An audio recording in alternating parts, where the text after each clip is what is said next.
Le 16e sommet de la francophonie de Madagascar. Dany Laferrière ici, c'est une belle rencontre qui s'annonce, Dany, avec les élèves ici dans ce lycée français. Mais d'abord, c'est une température magnifique qui redonne de l'énergie quand on arrive.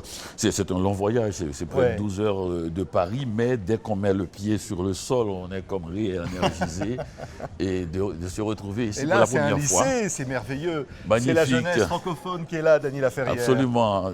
3000 élèves, 3000 étudiants, m'a-t-on dit, lycéens. Oui. Et dans ce cadre où l'architecture, disons, laisse passer le vent, la lumière, c'est magnifique de ne pas travailler, d'étudier dans un bunker et d'être dans quelque chose qui respecte l'espace. Allez, les élèves sont là et ils vous attendent, Dany Laferrière, avec impatience. À tout de suite. À tout de suite.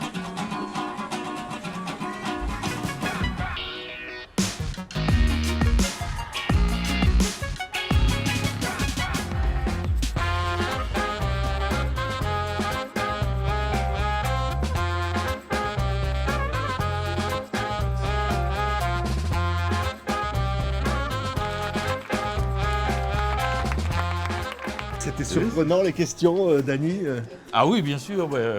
C'est toujours. Il y a deux choses. Il y a ce cadre d'un écrivain en face de lecteurs, de jeunes lecteurs, préparés par des professeurs, qui est assez courant.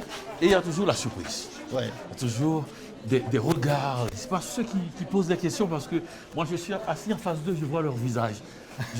Je peux presque dire ceux qui vont devenir écrivains. C'est vrai. Et c'est les plus silencieux. C'est vrai. Et qui écoutent des yeux, qui écoutent de tout leur être.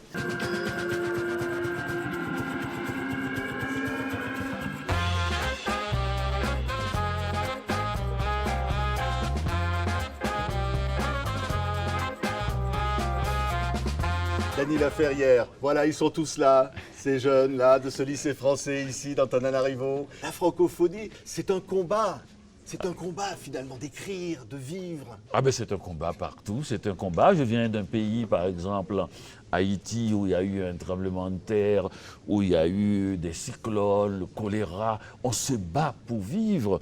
La langue, c'est un combat, l'écriture, c'est un combat, être présent.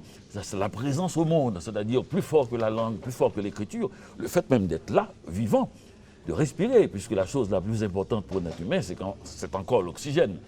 Et il y en a tellement qui partagent l'espace d'oxygène qu'on dirait, vous n'allez pas me voler mon oxygène. Ah non, là ils sont là, ils ont envie. Alors, qu'est-ce que vous avez envie de dire à Dany Laferrière? Est-ce que vous considérez la littérature érotique comme essentielle? Alors ça, c'est une question inattendue. Hein. C'est ça, vous vous demandez à l'auteur de comment faire l'amour avec un ex sans se fatiguer. Et ce n'est pas en préparant une scène érotique, en mettant un homme et une femme, ou deux hommes, et en disant ils vont avoir une scène érotique, baissons la lumière, mettons un truc rose sur le lampadaire. C'est pas comme ça. C'est une chose qui ne devrait pas se passer, des gens qui ne devraient pas être là ensemble, et brusquement se retrouvent et un fluide passe, un courant de désir qu'ils doivent combattre. Et là, l'écrivain est à son... Allez, on va changer de sujet derrière. Qui veut parler à Dany là? Allez, profitons là des questions là. C'était quoi le titre? C'était comment faire l'amour à un ex sans se fatiguer. Voilà, tout le monde sait. Voilà. Ça veut dire quoi? Ça veut dire quoi? C'est-à-dire, alors la question, oui. Est-ce que c'est une métaphore ou quelque chose, vous allez parler de quelque chose de plus profond ou bien? C'est-à-dire, il y a du sexe dans le livre. Voilà, mais je sais bien, mais je vous connais tous, vous avez quel âge à peu près? Ben oui, vous êtes en pleine, ça doit bouillonner dans vos hormones. C'est normal. Pas que chez eux, Dany, pas que chez eux. Hein. C'est normal quand même que cette question revienne. Mais sachez quand même que c'est mon premier roman écrit il y a 31 ans et partout dans le monde, dans toutes les langues. Et tout le monde, de tous les âges, me pose toujours la même question. comment faire l'amour avec un ex sans se fatiguer? Et la réponse, c'est il faut le laisser faire. Et voilà. Et il faut lire le livre de Dany Laferrière, surtout. Il faut lire ce livre magnifique. Hein. Allez, encore une petite question à Dany, on profite parce que c'est cet échange-là qui est formidable. Ça me donne envie d'écrire. Ça vous donne envie d'écrire, monsieur. Le jeune homme, il dit là. Ça donne envie d'écrire. Ça, c'est le Dany Laferrière, c'est le plus beau des compliments. Quand on entend un jeune qui... Absolument. Vous savez ce que j'avais fait, moi, dans mon premier livre? J'avais mis sur une feuille de papier tous les mots que j'aime. Mettons, adolescence, c'est un mot que j'aime. Mettons, je ne sais pas, mangue, c'est un mot, j'adore les mangues. Tout ce que je n'ai pas eu. Je n'avais personne qui venait me voir dans ma petite chambre. Eh bien, dans mon livre, j'en ai mis plein. Je n'avais pas d'argent pour acheter du vin. Eh bien, j'en ai mis plein. Eh bien, c'est ça la littérature. Ça nous permet d'avoir une autre vie. Une vie rêvée. Si la vie telle que nous la vivons nous semble un peu terne, eh bien, quand nous écrivons, ne soyez pas encore plus terne. Vous allez décourager la population. Mettez l'énergie que vous voulez, que vous n'avez pas. C'est une possibilité de refaire la vie. Ouais. J'ai appris l'espace pour écrire en arrivant au Québec en 1976, où je fuyais la dictature de Duvalier, et je me suis retrouvé dans une petite chambre, tout seul. Je peux pleurer dans une chambre tout seul. Je me suis dit, mais non, quelle chance! Je suis dans une chambre tout seul. Je n'ai pas encore d'amis. Mes amis sont restés en Haïti parce que j'ai quitté très vite. Ma mère n'est plus avec moi, avec qui je dormais dans la même chambre depuis ma naissance presque. Et donc, j'étais tout seul et j'ai trouvé ça extraordinaire. Vous avez tout à l'heure dit le mot aventure. Je me suis dit, voilà, avant même l'aventure de l'écriture, c'est l'aventure humaine.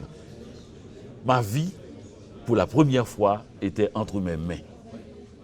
C'est merveilleux. Et se dire que là, il y a un sommet de la francophonie, Dany Laferrière. À quoi ça peut servir finalement ce sommet? Si ça doit servir à tous ces jeunes, qu'est-ce qu'on peut leur dire? Bon, d'abord, leur dire de porter des chaussettes plus colorées. Parce que les chaussettes, c'est extraordinaire. C'est comme l'écriture. Moi, elles ne sont pas terribles. Il faut garder ça. Ça peut être discret. On ne sait pas. On ne sait pas. On voit un monsieur et puis comment il fait ça. Voilà. Et puis c'est ça aussi écrire. Il ne faut pas aller en coup de poing.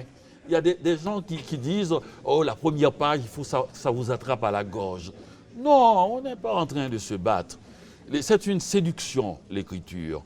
Et vous n'avez pas obligé. On peut commencer de manière tamisée. Si vous mettez toute votre énergie dans les premières pages, eh bien, vous allez essouffler. Vous ne pouvez même pas augmenter la chose. Allez-y doucement et faites confiance à celui qui vous lit. Ça, c'est très important. Le lecteur a envie d'être un ami. C'est pour ça qu'il a payé son livre. Il l'a acheté. Il veut l'aimer. Donc, donnez-lui l'impression que vous êtes son complice et non son adversaire. Merci, Dany Laferrière. Ah, vous n'avez pas envie de la... Oh là, vraiment, hein. C'est Fitzgerald, un écrivain américain, qui disait « Ça prend autant d'angoisse, autant de fièvre, autant de désespoir, et peut-être même plus, pour écrire un mauvais livre que pour écrire un bon livre. » Donc il faut saluer tous ceux qui ont pris la chance de ne pas casser le fil. Plus qu'un écrivain, c'est encore la littérature qu'on doit saluer. Merci Dany Laferrière. Merci à tous. Et nous, évidemment, TV5 Monde, on continue à vivre ce 16e sommet de la francophonie. Et c'est l'honneur comme ça de la jeunesse et de la francophonie ici à ce lycée français. Rencontre magnifique, Dany Laferrière. Merci Dany. Merci à tous.